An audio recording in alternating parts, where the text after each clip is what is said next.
माननीय सदस्य लोगों, मेरी सरकार बेटियों की पढ़ाई से लेकर उनके कैरियर तक हर बाधा को दूर करने का प्रयास कर रही है।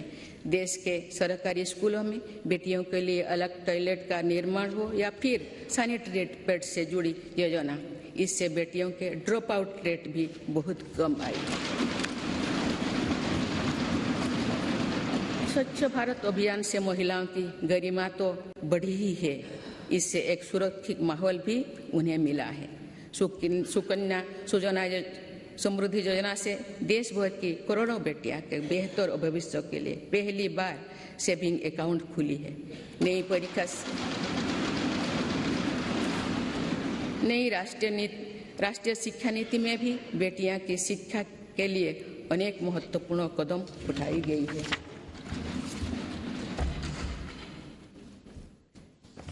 मेरी सरकार ने यह भी सुनिश्चित किया है कि किसी भी कार्य क्षेत्र में महिलाओं के लिए कोई बंदिश ना हो। इसीलिए माइनिंग से लेकर सेना में अग्रिम मोर्चे तक हर सेक्टर में महिलाओं की भर्ती को खोल दिया गया है। सैनिक स्कूलों से लेकर मिलिट्री ट्रेनिंग स्कूलों तक में अब हमारी बेटियां पढ़ाई और ट्रेनिंग कर रही है। ये मेरी सरकार ही है जिसने मातृत्व अवकाश को 12 सप्ताह से बढ़ाकर 26 सप्ताह किया है।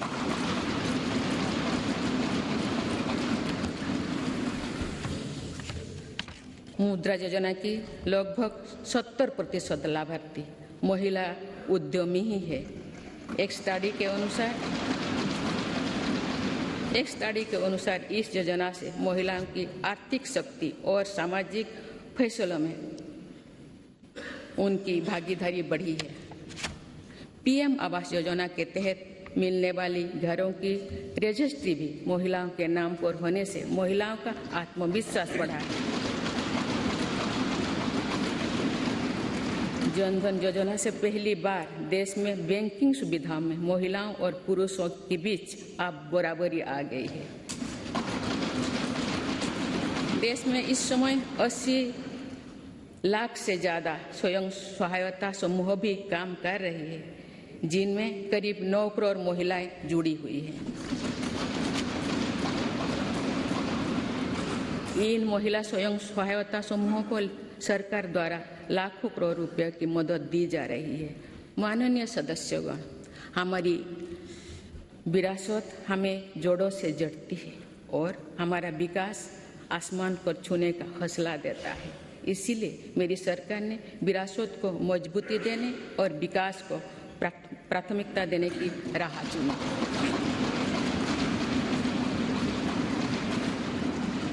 आज एक तरफ देश में अयोध्या धाम का निर्माण हो रहा है, तो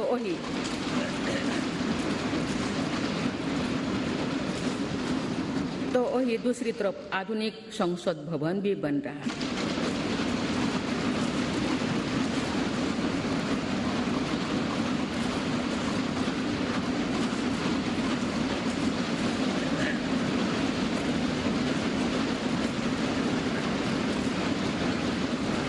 एक तरफ हमने केदारनाथ धाम, काशी विश्वनाथ धाम और महालोक का निर्माण किया, तो वही हर जिलों में हमारी सरकार मेडिकल कॉलेज भी बनवा रही है।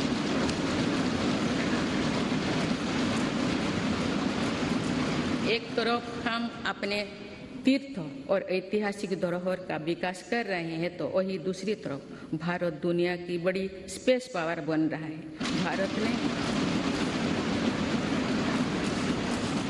भारत ने पहला प्राइवेट सैटेलाइट भी लॉन्च किया है।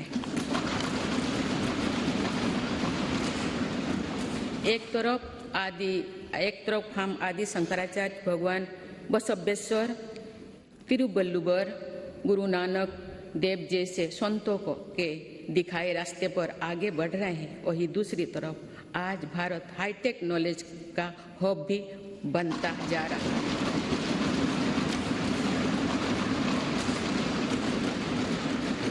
एक तरफ हम काशी तमिल संगमों के जरिए एक भारत श्रेष्ठ भारत की भावना को मजबूत कर रहे हैं, तो वही one nation one ration card जैसे आधुनिक व्यवस्था भी बन रही है। डिजिटल इंडिया और 5G टेक्नोलॉजी में भारत के सामर्थ्य का लोहा आज पूरी दुनिया में मान्य है। आज भारत जहां योग और आयुर्वेद जैसी अपनी पुरातन विधाओं को पूरी दुनिया तक पहुंचा रहा है, वहीं दूसरी तरफ फार्मेसी ऑफ वर्ल्ड की नई पहचान भी सशक्त कर रही है।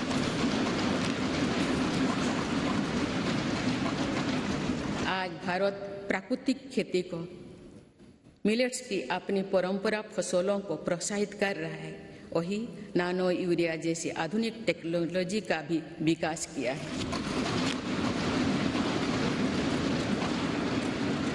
खेती के लिए एक तरफ जहां ग्रामीण इंफ्रास्ट्रक्चर को हम बेहतर बना रहे हैं, वहीं दूसरी तरफ ड्रोन टेक्नोलॉजी से, सोलर पावर से किसान को ताकत दे रहे हैं। शहरों में जहां स्मार्ट सुविधाओं के विकास पर बल दिया जा रहा है, वहीं स्वामित्व योजना में पहली बार गांव के घरों को की ड्रोन से मैपिंग की जा रही है। आजादी के अमृत महोत्सव पर जहां आज हर जिले में 75 अमृत सरोवर बनाया जा रहा है, तो वही सैकड़ों आधुनिक वंदे भारत ट्रेनें भी लॉन्च किया जा रहा है। एक और हमारे व्यापार की परंपरागत ताकत नदी जलमार्ग और बंदरगांव को भी आधुनिक बनाया जा रहा है, तो मल्टी मॉडल कनेक्टिविटी और लॉजिस्टिक पार्क का नेटवर्क भी तैयार हो रही है। माननीय सदस्यगण, आजादी के अमृतकाल में देश पंच प्राणी की प्रेरणा से आगे बढ़ रहा है। गुलामी के हार निशान, हार मानसिकता से मुक्ति दिलाने के लिए भी मेरी सरकार निरंतर प्रयासरत है। जो कभी राजपथ था वो अब कर्तव्य पथ बन चुका है। आज कर्तव्य पथ पर नेताजी सुभाष चंद्र बोस की प्रतिमा हर भारतीय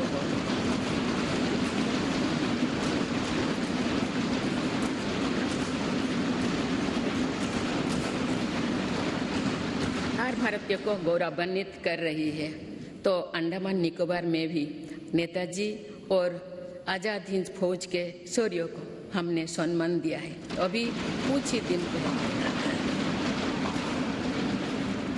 कुछ ही दिन पहले मेरी सरकार ने अंडमान निकोबार द्वीप समूह में नेताजी सुभाष चंद्र बोस आइलैंड पर नेताजी को समर्पित भव्य स्मारक और म्यूजियम का शिलान्यास भी किया है।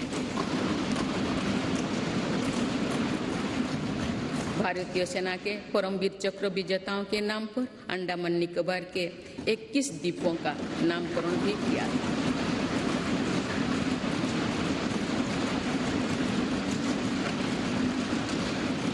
एक तरफ नेशनल वॉर मेमोरियल आज राष्ट्रीय शौर्य का प्रतीक बन गया है, तो वही हमारी नौसेना को भी आप छत्रपति वीर शिवाजी महाराज का दिया प्रतीक मिल गया है।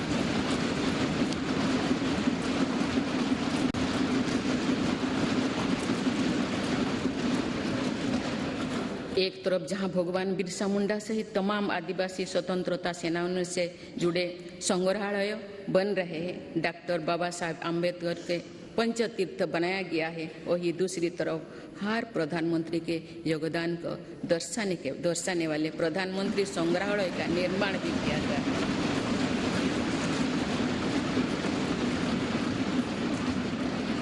देश में प्रथम वीर बाल दिवस को भी पूरे गर्व और श्रद्धा के से मनाया गया।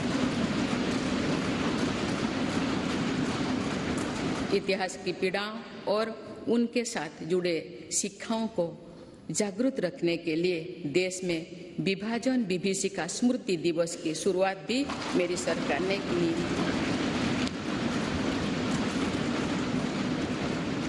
माननीय सदस्यगण, मेड इन इंडिया अभियान और आत्मनिर्भर भारत अभियान की सफलता का लाभ देश को मिलना शुरू हो चुका है।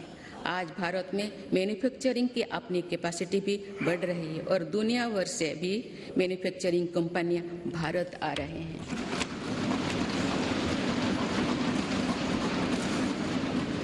आज हम भारत में ही सेमीकंडक्टर चिप से लेकर हवाई जहाज के निर्माण तक के लिए प्रयास शुरू कर चुके हैं। ऐसे ही प्रयासों का परिणाम है कि भारत में बने सामान का निर्यात लगातार बढ़ रहा है। कुछ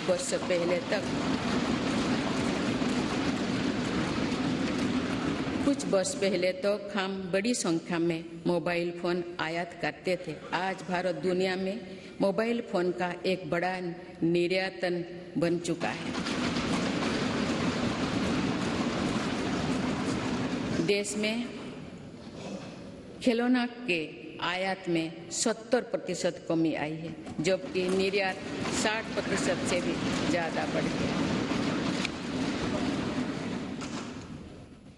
मेरी सरकार की नई पहल के परिणाम स्वरूप हमारे रक्षा निर्यात 6 गुना हो गया है। मुझे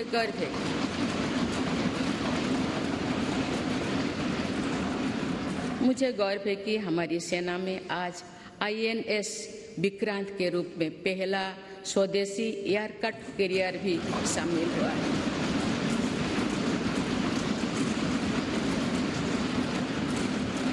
हम मैन्युफैक्चरिंग के नए सेक्टर में ही प्रवेश नहीं करे हैं, बल्कि खादी और ग्रामोद्योग जैसे अपने पारंपरिक सेक्टर में भी प्रशंसनीय काम कर रहे हैं।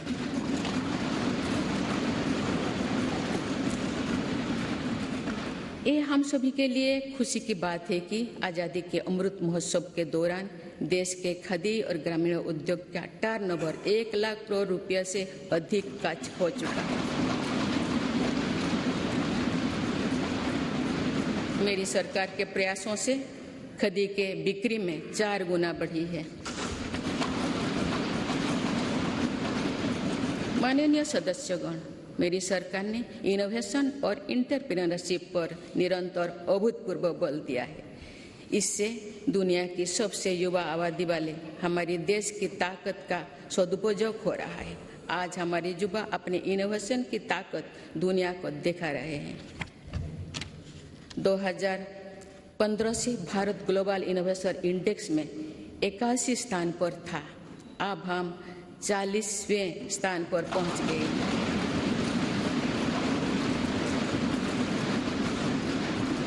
सात वर्ष पहले जहां भारत में कुछ 100 रजिस्टर्ड स्टार्टअप ही थे, वही आज ये संख्या लगभग 90,000 पहुंच चुके हैं।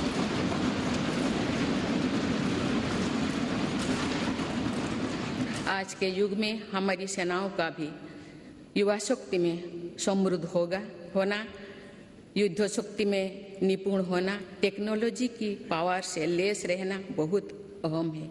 इन सिद्धांतों को ध्यान में रखते हुए अग्निवीर योजना शुरू की गई है।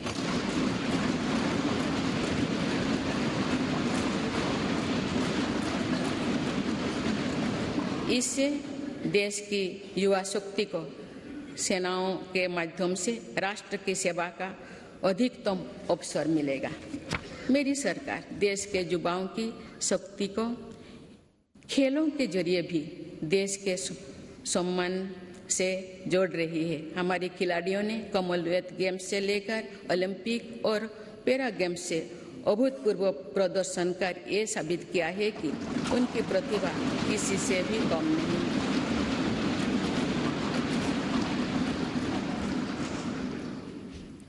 देश के कोने कोने से ऐसे प्रतिभाओं को खोजने, उनका टैलेंट निखारने के लिए खेलो इंडिया गेम्स, खेलो इंडिया सेंटर्स से लेकर टॉप स्कीम तक चलाई जा रही है।